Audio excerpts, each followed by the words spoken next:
ನಮಸ್ಕಾರ ಗೆಳೆಯರೆ, ನಾನು ನಿಮ್ಮ ಪವಿತ್ರ ಹಾಸನ.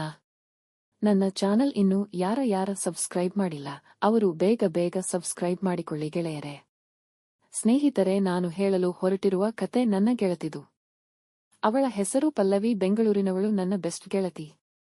ನಾನು ಓದಲು ಸ್ವಲ್ಪ ದಿನ ಬೆಂಗಳೂರಿಗೆ ಹೋಗಿದ್ದೆ. ಆವಾಗ ಅವಳು ನನಗೆ ಪರಿಚಯ. ಹೇಗೆ ಅಂದ್ರೆ, ಅವಳು ನಾನು ಒಂದೇ ಪಿಜಿ ರೂಮಿನಲ್ಲಿ ಒಟ್ಟಿಗೆ ಇರ್ತಿದ್ದಿವಿ ಗೆಳೆಯರೆ. ಹಾಗಾಗಿ ಅವಳು ನನಗೆ ತುಂಬಾ ಹತ್ತಿರವಾಗಿದ್ದಳು. ಅವಳ ಪರ್ಸನಲ್ ವಿಷಯಗಳನ್ನೆಲ್ಲ ನನಗೆ ಹೇಳುತ್ತಿದ್ದಳು. ನನ್ನ ಪರ್ಸನಲ್ ವಿಷಯಗಳನ್ನೆಲ್ಲ ಅವಳಿಗೆ ಹೇಳುತ್ತಿದ್ದೆ. ಹೀಗೆ ಕ್ಲೋಸ್ ಆಗಿದ್ವಿ. ಅವಳಿಗೆ ಹಾಡು ಡಾನ್ಸು ಮಾಡುವುದು ಅಂದ್ರೆ ಪಂಚಪ್ರಾಣ.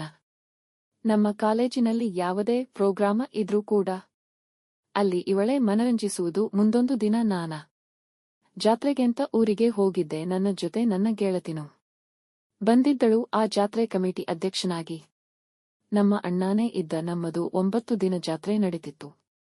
ದಿನಕ್ಕೊಂದು ಕಾರ್ಯಕ್ರಮ ನಡೀತಿದ್ದವು. ಒಂದು ದಿನ ಊರಲ್ಲಿ ಮನರಂಜನೆ ಆರ್ಕೆಸ್ಟ್ರಾ ಇಟ್ಟಿದ್ರು. ನಮ್ಮೂರಿಗೆ ಹೆಸರಾಂತ ಗಂಡು ಹುಡುಗರ ನಿದ್ದೆಗೆಡಿಸಿದ ಡ್ಯಾನ್ಸರ ಬರುತ್ತಿದ್ದಳು. ಅವಳನ್ನ ನೋಡೋಕ್ಕಾಗಿ ಅವತ್ತು ಸುತ್ತೂರ ಹತ್ತೂರ ಜನ ಕಾರ್ಯಕ್ರಮ ನೋಡೋಕೆ ಬಂದಿದ್ದರು. ಉಡಾಳ ಹುಡುಗರಂತೂ ತುಂಬಾ ಗದ್ಲ ಮಾಡುತ್ತಿದ್ದರು. ಟೈಮ್ ರಾತ್ರಿ 10 ಗಂಟೆಯಾಗಿತ್ತು. ಆದರೆ ಯಾವುದೋ ಕಾರಣಕ್ಕೆ ಬರಬೇಕಿದ್ದ ಲೇಡಿ ಡ್ಯಾನ್ಸರ ಬರಲಿಲ್ಲ. ಆಗ ನಮ್ಮ ಅಣ್ಣ ಹೇಳಿದ್ರು, ಬರಬೇಕಿದ್ದ ಡ್ಯಾನ್ಸರ ಬರಲಿಲ್ಲ, ಈಗ ಇಷ್ಟೊಂದು ಜನರನ್ನ ಹೇಗೆ ನಿಭಾಯಿಸೋದು ಅಂತ ಅಂದ್ರು.